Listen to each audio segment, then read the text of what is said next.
And here is your first look at a retail and fake pair of the Nike Sacai Vaporwaffle in the black Summit white colorway. Can you tell any difference between these two?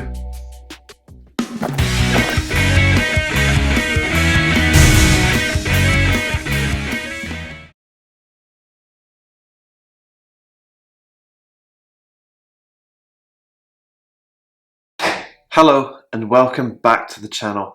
Today we have another comparison. So as you can see from the title and thumbnail of this video, it is the Nike Sacai Vaporwaffle. So this pair on my left is the retail pair that was purchased directly from Foot Patrol in the raffle. So this video is just a comparison and break down some of the differences between a retail and a fake pair. So if you are trying to buy a retail pair, you can look out for some of these differences.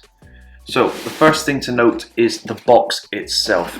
So the fake box is slightly darker orange than the retail one, and in terms of the Nike logo on the top, it is a slightly smaller font, but I'm not sure if it's going to show up on the camera. In terms of the label on the side, you can see here that the fake one is positioned incorrectly, so it is at a slight angle compared to the retail one. The retail one is perfectly placed. However, this could occur on some retail pairs as well. It just really depends how it is coming out of the factory. In terms of the text and everything like that, you can see that the font size is slightly different. On the retail one this time, it is a slightly larger font than that on the fake label.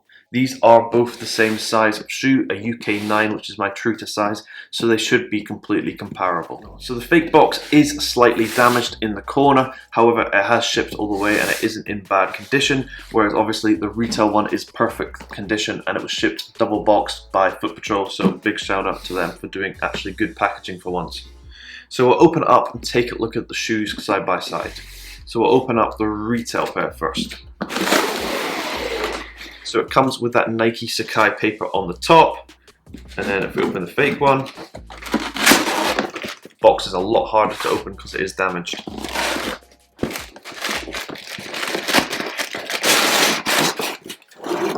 So once again, it comes with that Nike Sacai on the top. I have to say that the retail one is a little bit more shiny and more laminated feel than that of the fake one, so there is a difference between the paper, but you're never really going to notice this if you have the shoe. So we open up the paper,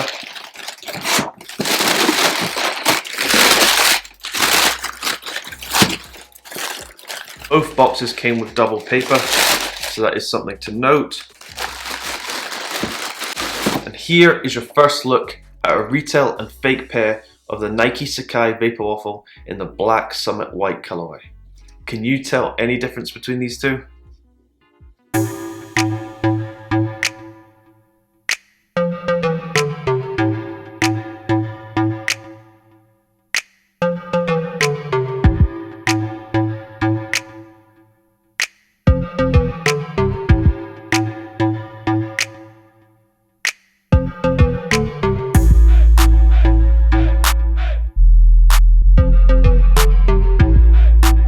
So on the retail pair, they do come with spare laces and they were stuffed inside of the shoe. And in terms of the fake one, they once again do come with spare laces, but they were just left loose in the box. So the resale price on these isn't as high as I was expecting it to be, but still they are pretty good replicas, so please be careful in case you get scammed by these. So for this comparison, we'll be taking a look at the right shoe first. So the first thing, and probably one of the most noticeable thing, is the swooshes on the side.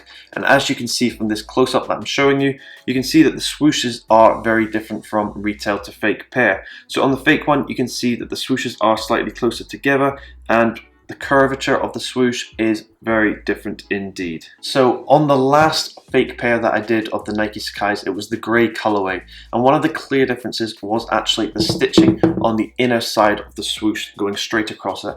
And if I give you a close-up of this as well, on the fake one you can see there are two black stitches going across the white swoosh, whereas if you look at the retail pair, you can see there is clearly three defined and it is very, very cleanly done. On the grey Sacai's that I did, the clear difference was actually the paint of the swoosh below. It was much thicker on the fake one comparing it to the retail one. In terms of this one, the consistency of the paint is exactly the same as the retail. There is no difference here whatsoever. Looking towards the toe area and looking at that suede going around, The actual suede thickness and roughness is exactly the same, there is no difference. However, the suede colour is where the difference is.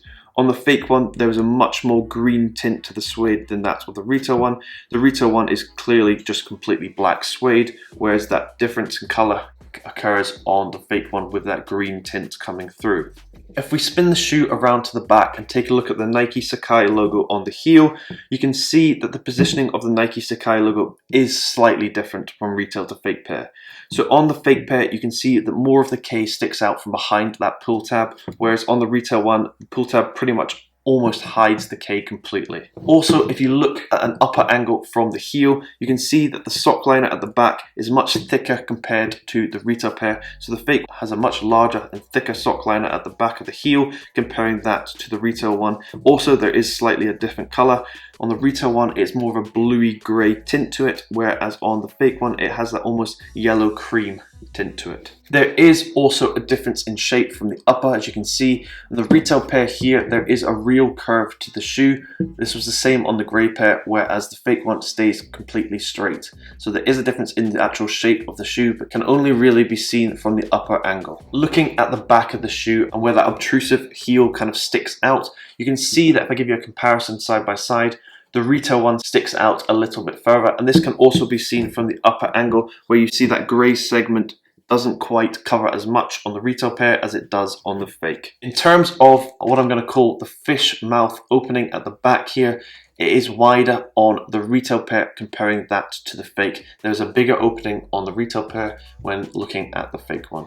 These shoes are both the same size, so you would expect the differences to be very minimal. However, one key one to note actually occurs on the leather heel panel on the back here. So if I give you a close-up of this, you can see that that hole in the leather material at the back is smaller on the fake pair comparing that to the retail one. The differences are quite minor, but there definitely is a difference in size with this missing segment in the leather panel. Towards the toe, you can see underneath the laces, there is a segment of stitching which is obviously much more cleanly done on the retail pair comparing this to the fake. It's also much more visible on the retail pair than the fake. So these are a few differences to note. When looking at both labels on the tongue, the only real difference to note is actually the positioning of the bottom tongue. You can see that the Made in Vietnam writing along the bottom is positioned lower on the fake pair than it is on the retail pair. There's a bigger gap on the retail pair between the Made in Vietnam and the bottom of the label. When looking at the bottom of the shoe and taking a look at the soles,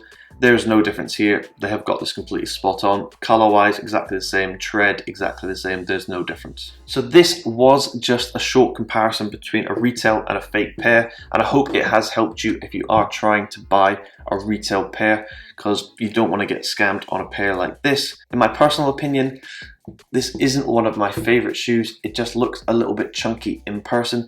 From the photos, it looks amazing, but in person, it just is a little bit too big for me. But that's just my personal opinion. So let me know down below in the comments what you think of this shoe, and have you got it? Do you wear it, or are you keeping it for resale? Thank you very much for watching, and I hope you have a great day.